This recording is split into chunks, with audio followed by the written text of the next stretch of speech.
Capek kan terus-terusan mikirin ekspektasi orang? Perempuan, dengerin aku baik-baik ya. Bahagia itu bukan tugas orang lain.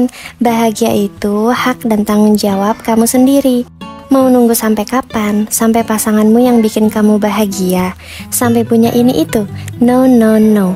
Kenali dirimu, sayangi dirimu, beli makanan enak kesukaanmu, healing bareng diri sendiri.